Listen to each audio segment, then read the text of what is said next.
What's up, everyone? I am back, and I just wanted to give you a little update on my year-long photography project that I've been doing, shooting on a half-frame camera.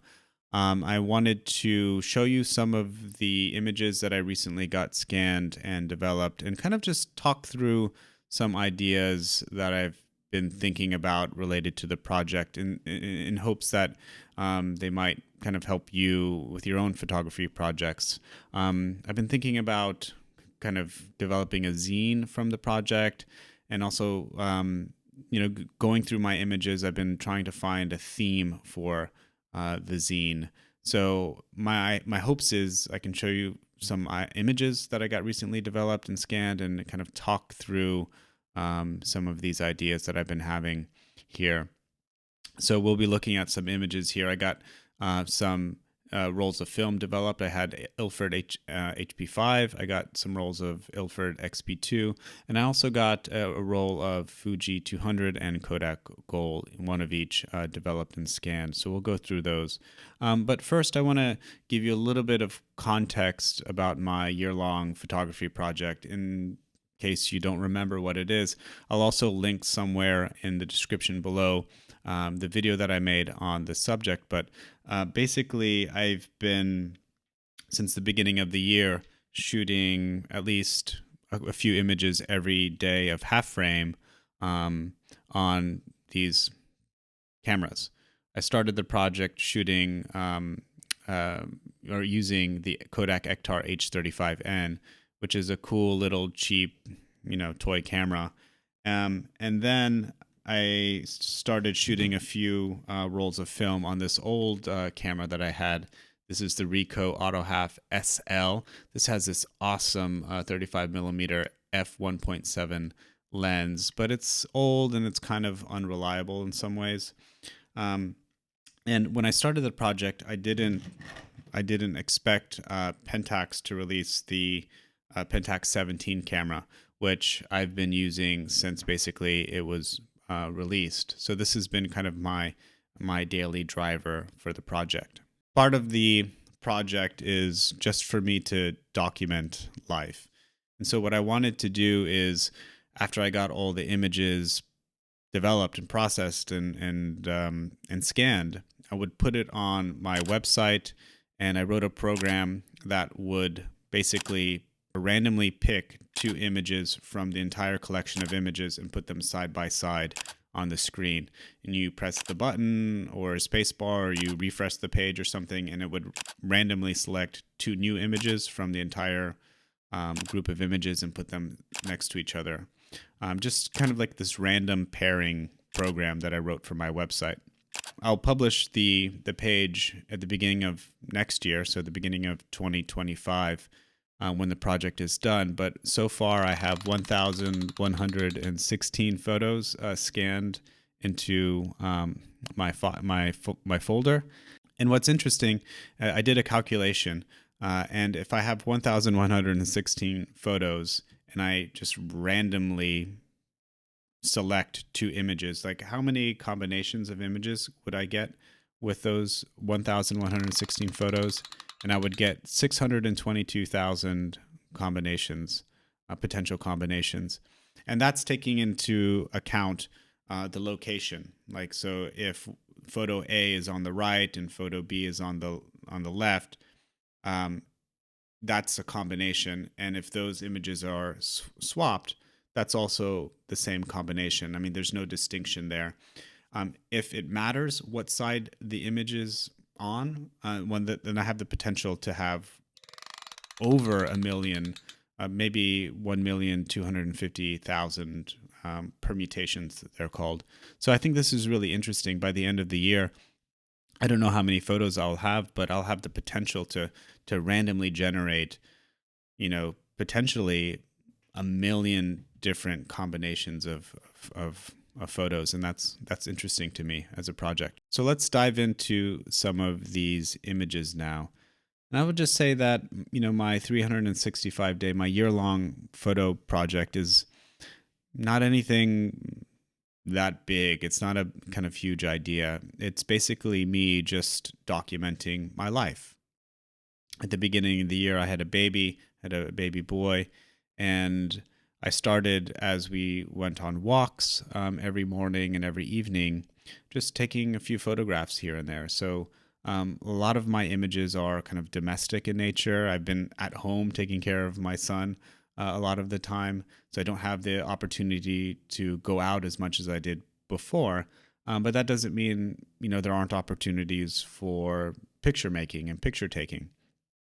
And so I decided to start this new project in hopes to kind of just document my son, my life, and just to have that kind of record. That was the point. I'm showing you an image now, and this was taken on the Pentax 17 on HP5.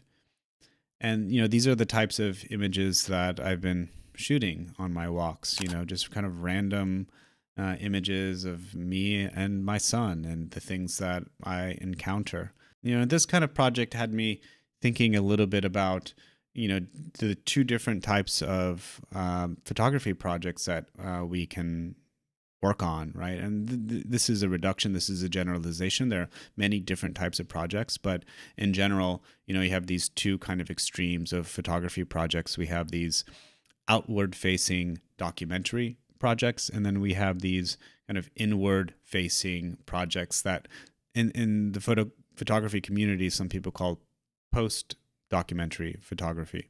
This is work that results from a photographer's personal experience, and these images are somewhat documentary, but they're also stylistic or artistic in nature.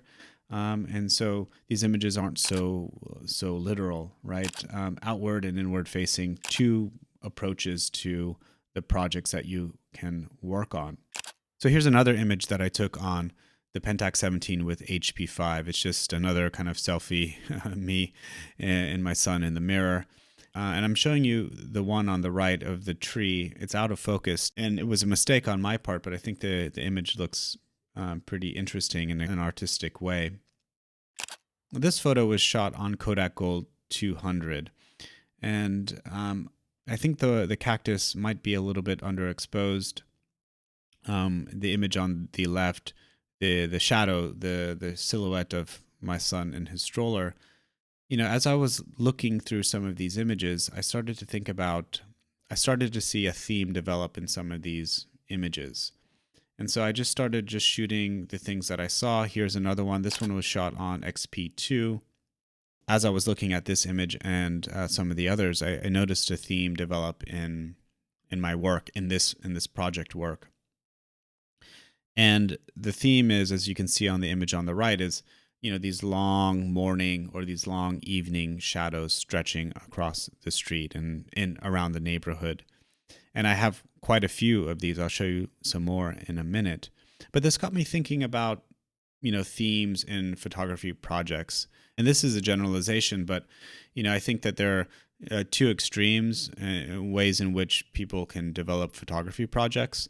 And one is what I call discovery, and the other one is design.